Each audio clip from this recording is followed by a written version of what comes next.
உலகம் கிடையாதே.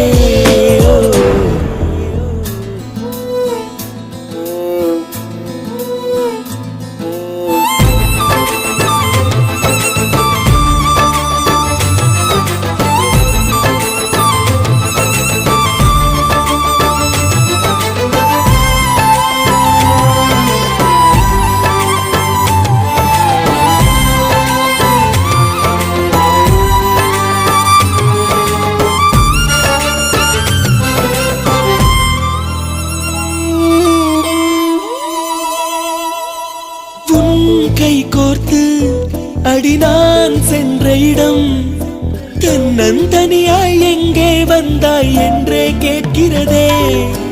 உன் தோள் சாய்ந்து அடி நான் நின்ற மரம் நிழலை எல்லாம் சுருட்டிக் கொண்டு நெருப்பாய் இருக்கிறதே.